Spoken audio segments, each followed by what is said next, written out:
Welcome to Mission Evolution Radio Show with Gwilda Wiyaka, bringing together today's leading experts to uncover ever-deepening spiritual truths and the latest scientific developments in support of the evolution of humankind. For more information on Mission Evolution Radio with Gwilda Wiyaka, visit www.missionevolution.org. And now, here's the host of Mission Evolution, Miss Gwilda Wiyaka. The nature of consciousness is widely debated, yet the question of what constitutes true consciousness persists. The divine is also attracting much attention. But what does it mean to be divine? Does a point of convergence exist between the divine and consciousness? Mission Evolution Radio TV show is coming to you around the world on the Exxon Broadcast Network, xzbn.net. With us this hour to explore the nature of the divine and consciousness is the author of Soul Making, The Realization of the Mystical Life, Douglas Gillette. Douglas has an M.A.R.S. from the University of Chicago and a Master of Divinity from Chicago Theological Seminary. Douglas is a best-selling author of 9 books on depth psychology and spirituality. He recently retired as a teacher in the Emeritus program at the Oakton College, where he taught for 20 years. He's still teaching, facilitating Zoom, and ongoing series of book discussion groups. Douglas is also a retired pastor and a pastoral counselor who continues to serve as a life guide. His website, douglasgilletteCreations.com. Douglas, thanks for joining us on Mission Evolution. Thank you. It's great to be here. Yeah, it's wonderful. We were just talking about the difference in weather, and it's not too different. It's cold all over, isn't it? Yeah, pretty much. Yeah. Yeah, and if you don't live in the cold and try to move south, there are hurricanes. Yes, So yes. there's no escape. There's a delight one place or another. Right. So your bio says you have an M.A.R.S. from the University of Chicago. Outside of the red planet, what is an M.A.R.S.? Master of Arts, of course, of Religious Studies. Ah, okay. Yeah, specialized in the emphasis there was religious studies, emphasis on religion and literature. Oh, okay. So, Yeah. with all that, what drew you to become a pastor? I always felt I always felt called by the divine, by colloquially God, and to communicate with others the sense of wonder, joy, awe, mystery, a little bit of fear, uh, terror, even gratitude and love. I just always felt, didn't think about it. It's just what I felt I was called to do. So, where does the fear and terror come into the divine? Well, it comes in for me with, in the first place, the sense, the realization of the vastness of reality, capital R, its multi-layered nature and the bizarreness of that. And also, of course, uh, the presence and enacting of evil, both natural evil and moral, ethical evil. Okay, so we'll get into evil a little later in the program. Yeah. You have to kind of build up to that sort of thing. Yeah. So it would appear from your writing and teachings you don't exactly fit the traditional pastoral box. When and why did you step out of that box? Oh, yeah. No, that's true. For years, I looked around and experimented with the established religions, with various spiritual paths and so forth. Also, depth psychology, which I used a lot in my life guide work. Um, and I tried to find where I fitted. And I found that I didn't actually fit in anybody's box exactly. But I did find the Christian mythos. Uh, Love is offered, love is rejected, and destroyed. Even love is triumphant. I found that compelling. That narrative, uh, and because that's life, as far as I'm concerned. I got out because after helping 5 churches to grow over a span of off and on 20 years, um, uh, just too, for me, just too narrow. Uh, let's put it that way. There was an invisible sign outside the doors of all the churches I served, which said, "Check brain at door." And I, it just finally didn't work for me. So do you see when we're working with Christianity, do you see Jesus as a metaphor or an allegory or an actual person? I see him as an actual person who has been uh, layered over with a lot of different people's spiritual traditions and myths, and he's rendered um,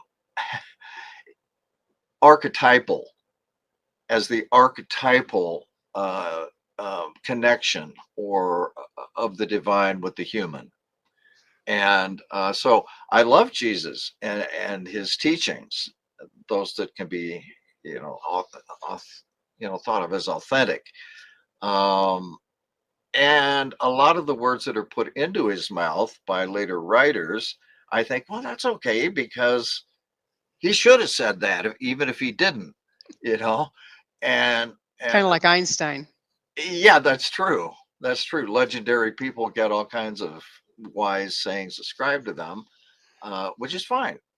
Uh, so I see the Christian mythos as the statement of the core of our core condition as persons. And I don't mean to limit that to that idea of person to humans. I think everything is person or person-ish. But I see, at least potentially with us, with our capacities to abstract, imagine, and so forth, as well as our right here and now embodiments, I do have. It's not a thought exactly; it's a feeling experienced that everything is divine, and B, we, at least on this planet, are special focal points for that. And I think the Christian mythos really identifies that, although it tends to, in my view, project all the inner truth for each of us onto that man. He ends up being a target for all sorts of stuff, doesn't he? That So, is true. so what is a PSI experience? A psi experience, there's a wide range of these things, but they are somewhat altered states of consciousness or awareness, I would say, that generally are not wished for, willed, or intended, but it come to us. I think they are, well, I think we are immersed, all things, in a psychic medium or spiritual medium. We swim in that.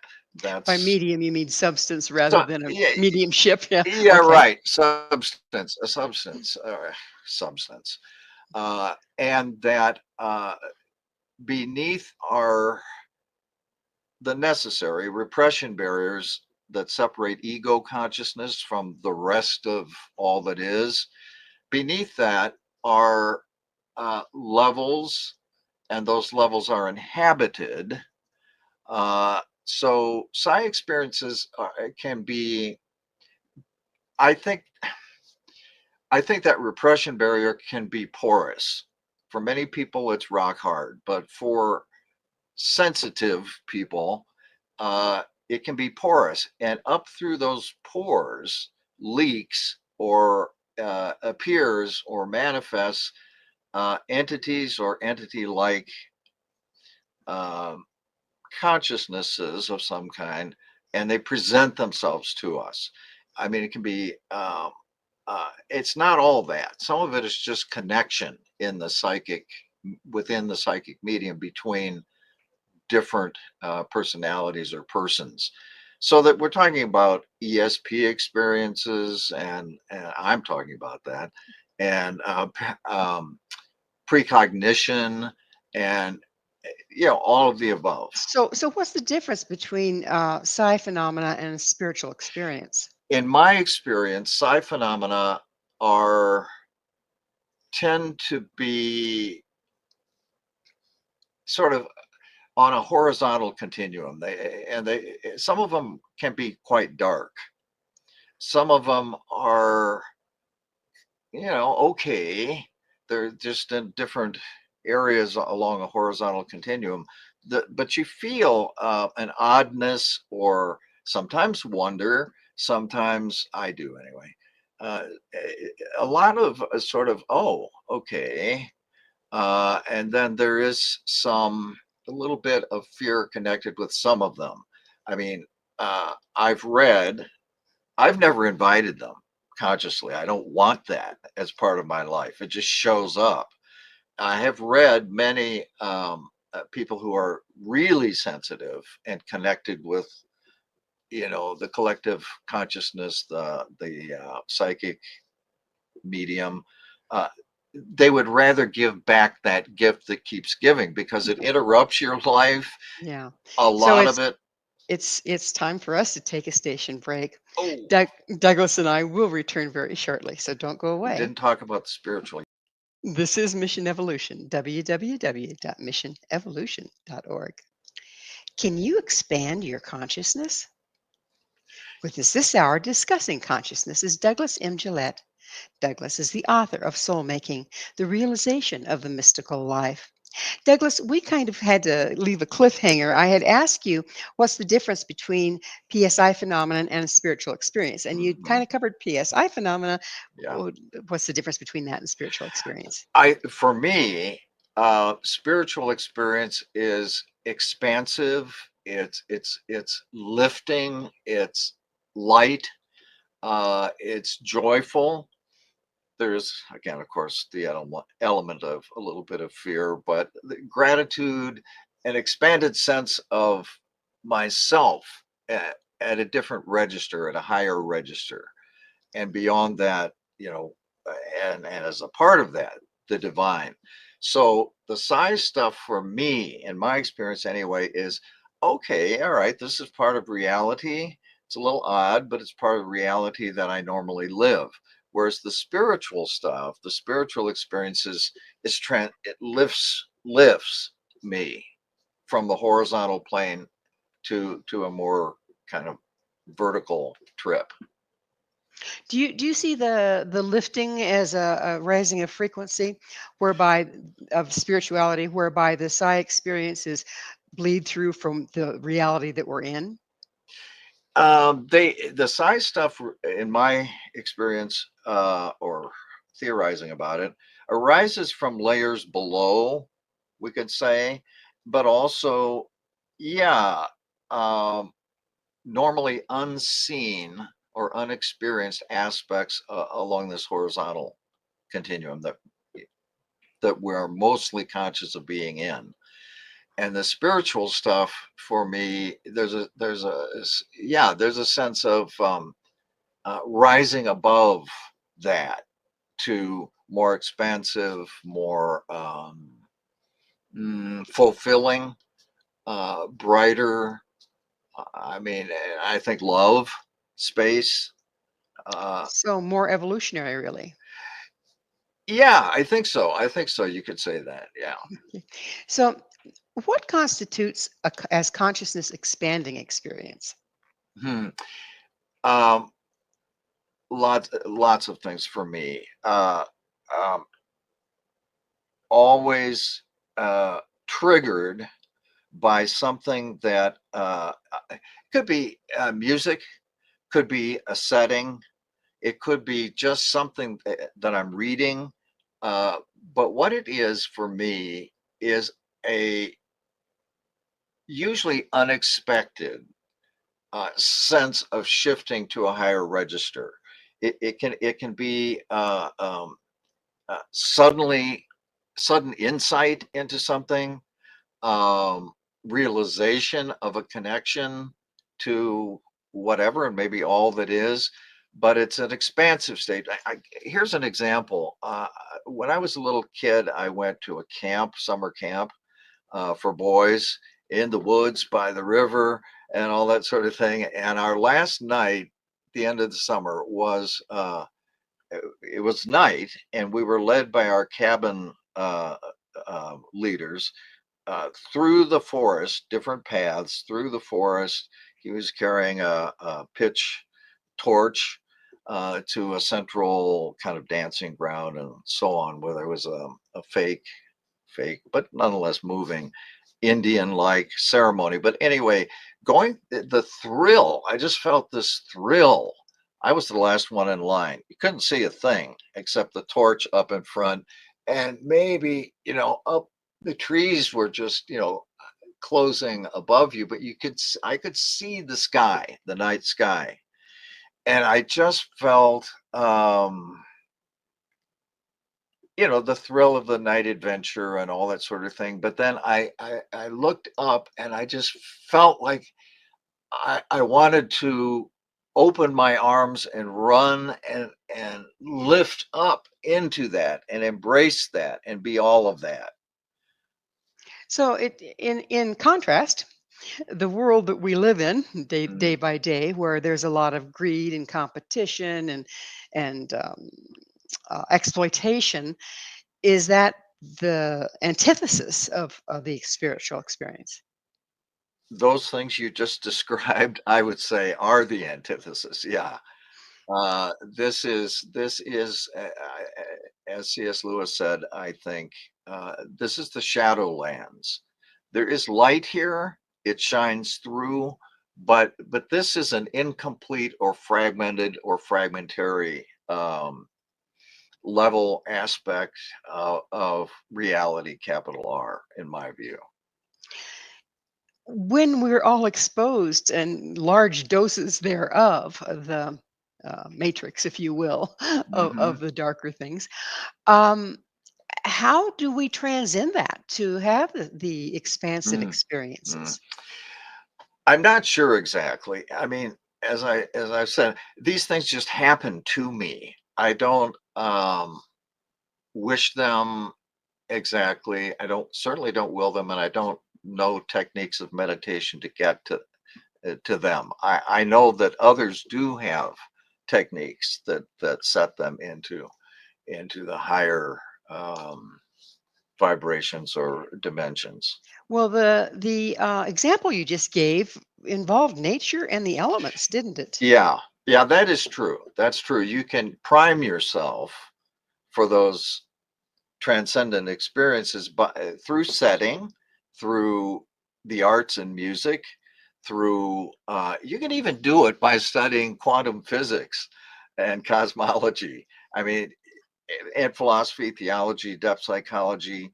There's a yeah, there are triggers everywhere. I think for those who are sensitive to them, that okay, a switch just clicked and I'm ascending. So I don't have particular techniques. I know a lot of people do. Does having an intention to be available for that make a difference? It probably does. I was born with that intention, so I don't know what it's like to not have it. You know, I was just born like that. Why do you Uh, suppose? Does it feel like there was a mission behind it?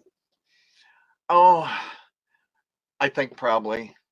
I think probably. Uh, I don't know, but whatever it is, I don't take credit for it. It just is, some people are born this way, some people are born that way, and I was born that way. It has its challenges, no doubt. Now, here's a good one for you. Douglas, what's reality? Oh, I don't know, and I don't know anyone who does know. Um, what I can say, theorizing, is that I'm aware of what I think is a very thin sliver of it. Uh, and the reason I think it's much, much more than that thin sliver is daily life consciousness and so forth, is these intrusions that we're talking about from below, let's say, and from above, or just sideways even. I don't know what it is, but what it is for me is the fragmentary. Well, I'm talking about this reality. It's God. I mean, it's the divine. It's some super cosmic consciousness that manifests in whatever dimensions it manifests. So if we aren't conscious of the super divine God, Mhm. are we not conscious of reality? We're all sleepwalking, in my view. Some of us more than others. So yes, I would say yes, we are not. And what we can be aware of, I mean, sharply aware of at times, is especially this level that we're on most of the time. But we can get strong intuitions and inklings, and be lifted or plunged downward, to use the usual metaphor. But yeah, I think we are far less conscious than we give ourselves credit for. So what we might consider ordinary reality is hardly a tip of the iceberg. Right, right. I know a lot of people, a lot of mystics, and I don't think of myself as a mystic in spite of the subtitle of the book that you mentioned. But it's uh, how do I say this? I think that tip of the iceberg, yes. Uh, consciousness, the consciousness that we're usually aware of is the tip of the iceberg. But this is a really big iceberg, and it doesn't stop. It is fathomless. It is, I mean, that's why I say I don't know what reality is, capital R, because it's just way too big. Is our perception of reality also pixelated, as in there's a lot of things in Mm. the spaces between what we perceive? And yes, we perceive mosaics. Uh, our senses are closely tuned to to the kind or the version of reality, in my view, that allows us to flourish and to survive and flourish. It's pragmatic, it's practical, uh, and but as I say, we do get hints. I don't know what the structure really is of even this level of reality. I know it is fundamentally electromagnetic, and in that sense, among others, we could think of it as pixelated. Um, and Well, I'm sorry to interrupt, but no, it's okay. it is that time for us to take another station break. Okay. Douglas and I will be right back to continue our discussion. So please, you stay right there. This is Mission Evolution, www.missionevolution.org. Is the divine the same for everyone? This is Mission Evolution, missionevolution.org. With us discussing divinity is Douglas M. Gillette. His website, douglasgilletteCreations.com. Douglas, what are the challenges of reconciling your pastoral training with the current view of reality? With the current view of reality, um, my current view or the collective current view? The collective, the general Yeah. view. Um, well, I think I mentioned before that I think we're all sleepwalking, and some more than others. So I think that my theological training, first of all, it was an expression of who I've always been. So it wasn't anything that was new to me. And I'd always recognized that there's far more to, let's say, spirit or reality than most people are generally aware of, including myself. Um,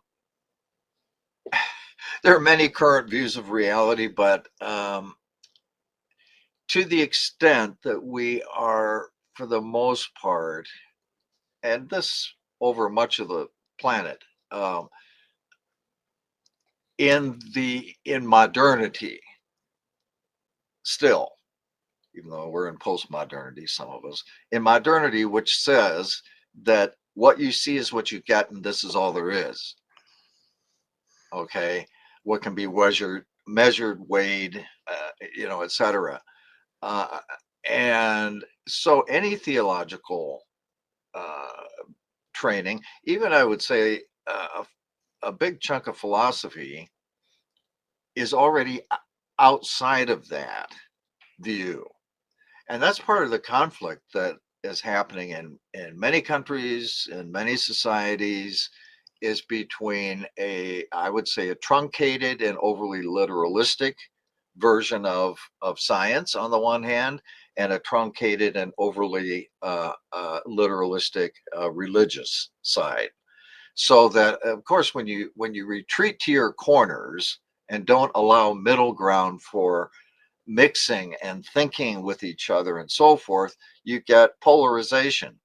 So I have always experienced myself as a mediator, a mixer. So I don't experience the pain of the disjunction as much as, and I have ways of dealing with that by transcending that are not available to a lot of people. Isn't that what a religion was originally designed for, is to Mhm. bridge the gap between spirit and the mundane? Yes, I think so. I mean, you can bring in political theory and all kinds of stuff, Oh, sociology. let's not. Yeah, right. Yeah, I think the core of all the religious traditions uh, is that experience of somehow all of this that we live in this range is not all there is, and but it isn't. You don't diss it either.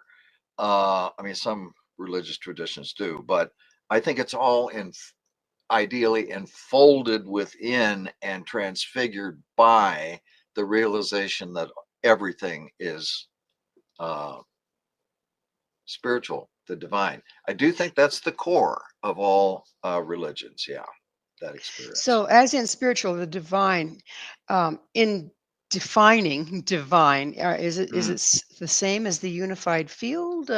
Would you define divine for us, please? Yeah, I don't think it's the same thing as I think the unity that physicists and philosophers are looking for in scientists of various kinds in this world, in this material, as we call it, an energetic realm, is a spin-off from real unity, or it's a parochial. Our universe is a parochial version, and the search for the theory of everything, uh, eh, you know, that goes on in science, particularly cosmology and physics, is fine, incomplete, fine at this level, but what's missing in the physicist's version of the theory of everything is the spiritual, or the alternative dimensions. So, are you saying those are the same? The alternative dimensions are the same as spiritual? Uh, they're parts of it. They're parts of it. I think all finite manifestations and these other dimensions I'm talking about with their inhabitants are finite too. Uh, at least at levels that are easily accessible, uh, and that can be pictured and imagined. I think beyond there's reality beyond what can be pictured or directly experienced. So I would say, for me, the levels are all valid. They're all as if they were real, and as if is good enough for the divine. What we've been talking about finite consciousness here, I Yeah. take it. Um, Are we restricted to finite consciousness because the only thing we recognize as consciousness is what we can see, smell, hear, taste, or touch? I don't think that we are restricted. I think because we have evolved as animals in a finite world who have certain neurological structures and so forth and function uh, by electromagnetism for the most part. Yeah, and in an environment in which it's a life or death thing. So our senses are extremely important agencies for keeping us here as long as we are here. Uh, and it's along those neural circuits and so forth that we do experience other dimensions too, which is why I talk about God as being self-finitizing. God has to present God's self to us in ways that there's a caveat here too, but in ways that for the most part we experience with the wiring and the structure that we have. Now, do I think that we've evolved to have? Do I think that there are other ways of experiencing that go beyond the sensory and the brain wiring? Yeah, I think we get glimpses and intuitions of what else we are. So, how does the divine interface with finite consciousness? How do they Hmm. talk? Well, I don't know. We could ask the divine, but the answers are likely to be answers that we couldn't understand anyway. But I think in a the handle that I get on it is the brain is the agency for communications which are initially infinite, of course. Um, there's a kind of a step down transformer kind of way of getting to our brains, any other brains, the brain of an ant. Uh, how that is accomplished, I of course don't know, but in an ultimate sense, I don't think there's any ultimate difference between the infinite and the finite. So, what about you were talking about the brain, but what about the heart? And what about Yeah, yeah, yeah, the whole body really, and okay? the whole embodiment, and uh, the view and experience, sight, sound, smells, the touch, all hearing, all the senses that equip us as whole bodies, but especially with this to function, all of in a material world, material in quotes, because we don't actually know what that is. So Douglas, where does metaphor and allegory fit in here? Because I know it's used a lot in most all religious texts. Mm, It also, if you're studying altered states of consciousness and that sort of thing, where people are trying to connect with the divine, yeah, it comes a lot of the information comes through allegorically because we don't have the concepts. right. So how does that fit into all of this? Well, as Plato said, when he would get to a point in his dialogue where his questioner is asking him, uh, okay, so how does that work? And he switches from discursive thought, or logical thought or reason to myth. And he has to tell a myth about it. That's metaphor, or that is, he has to go to the metaphorical or the symbolic or the and tell a little parable. Uh, and then his interlocutor will ask him, "Do you really believe that?" And he will say, "Well, I think it's something like that." Yeah. So metaphor is, I think, a way station, as Ibn Arabi would talk about it, my favorite Sufi mystic, uh, a way station or an antechamber or a way to absorb or to So it's part of the commune with. it's part of the It transduction. it is. It is. Okay. Yeah, for me it is. Yeah. Okay. Uh, uh, yeah. So it's again that magic moment. We're going to need to take another station break. Please stay with us as Douglas and I continue to explore depth psychology and spirituality. This is Mission Evolution, www.missionevolution.org. Is anything truly evil? This is Mission Evolution, missionevolution.org. We're continuing our discussion with Douglas M. Gillette. His website, douglasgilletteCreations.com. So now that time has arrived when we can delve into the dark side. Is there truly evil? Well, I don't know at an ultimate level. Over on the other side of Cardinal Nicholas of Cusa's metaphorical wall of paradise, where opposites and apparent opposites somehow come together. But here, yes, there is. It's usually divided into natural evil and moral ethical evil. Natural evil being catastrophic destruction of things, entities that apparently don't feel, they don't have the apparatus to feel or experience. Although there are those who would question even that maybe a collapsing star does feel something, not the way we do. Moral ethical evil, I think, is an emergent property of life. When we can identify it as evil when somebody gets hurt. Collapsing stars theoretically don't get hurt, but beings that have, well, even before neural systems and so forth, uh, get hurt. They feel pain, and I mean physical and maybe even psychological pain, even for lower life, very lower life forms, single cell creatures. Uh, But it isn't pain part of process? I mean, I've given birth well, yeah, and it's a natural process and yes, it's painful. So where does yes, that fit in there? it is in moderate doses. And I'm talking about individuals now.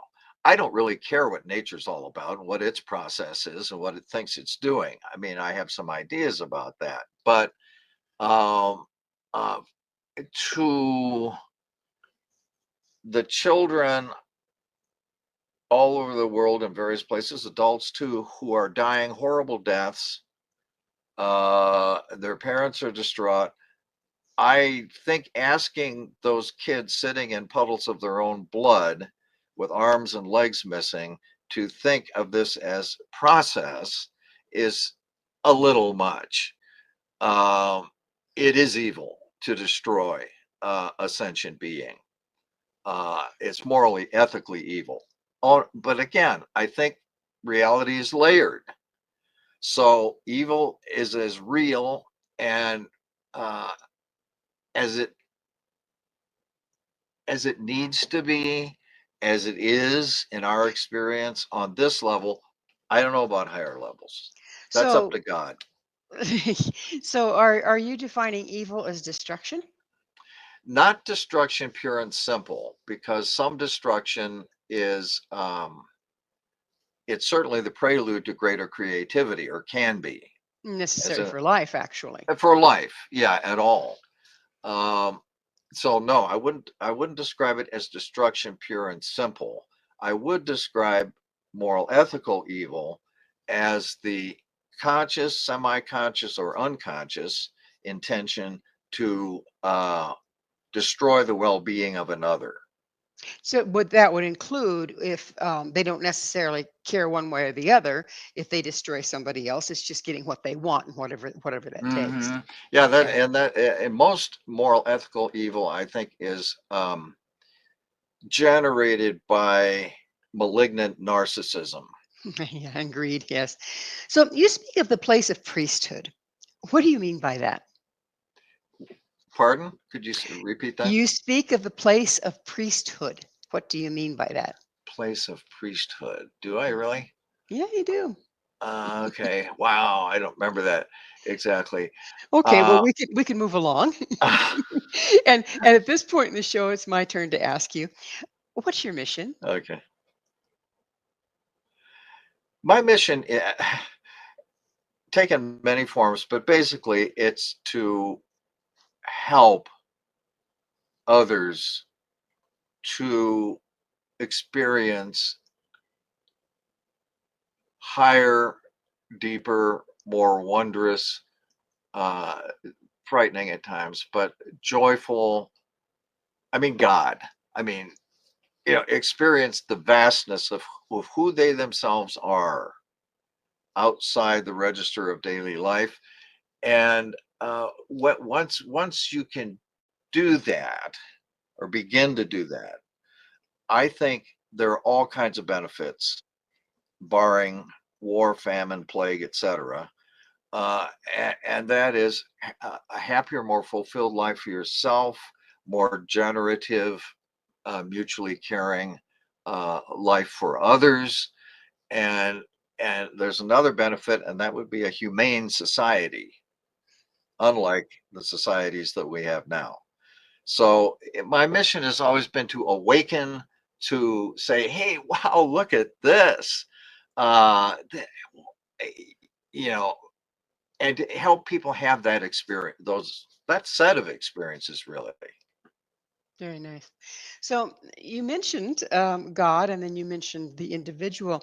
Do you see God as residing in each individual? I do, yeah, yeah. Each individual, not limited to humans. Each individual, according to its capacity to uh, feel and then think and so forth. Um, yeah, I do. For me, it's all God manifesting or showing up in these different ways. And so, at one level, just the whatever it is, whatever you want to call it, the manifestation of this particular level of reality is, is God self finitizing as the dimension as all the inhabitants of it. At another level, it's God luring those entities toward higher, more complete, more whole, more, you know, more ultimately more divine consciousness and levels of being. So tell us a little bit about nature and consciousness. I think I think nature is a coherent entity. It is what the universe is made of, and other universes, if they exist, and other dimensions are probably nature too, expressions of nature. Nature with a capital N. Um, I have two theories. Like all, I didn't invent these, but I feel them. Nature is an indirect expression of the divine, indirect and partial. Um, on the one hand, I think I can say as a panentheist, this is God, as I just did a few minutes ago. This is the divine, right here, right now. Uh, and at the same time, yes, while it is only a part of the divine. I do think nature is conscious, or at least semi-conscious. Uh, I think it is a person or personish thing, entity, that for whatever reasons uh, has become not totally, but significantly separated from its divine source and is trying to find its way back. And one way that it does that is through evolution. So do you see humans as separate from nature? Yes and no. We are very much, I think, an expression of the beauty, the wonder, the creativity, and the violence of our planet. We're very much expressions of the earth. Uh, and animals descended from a long, long line, most importantly, the primates, and even more importantly and directly, the great apes, and especially the chimpanzees and bonobos. So we are So nature. so you're of the mind, which not all religions are, that Right. we did indeed evolve from primates. Yeah, yeah, yeah. I am. The evidence, I think, is absolutely overwhelming, but I do think we are also more than that. It's the what else that impinges on our animal natures and awakens the not that it's not present in some of the other primates and other animals, but in us we have specially designed or manifested psyches and total beings that we are more expansively receptive to, let's put it that way, what lies beyond animality. How can we know that? I mean, we don't experience through an animal. So Yeah, how can we possibly know that? we ultimately we don't know anything. Well put. Well put. So it's just about time for us to close. But do you think that by associating with nature, humans can find rebalance themselves from the dark that we've been Mm, exposed mm. to? Again, I'm going to say yes and no.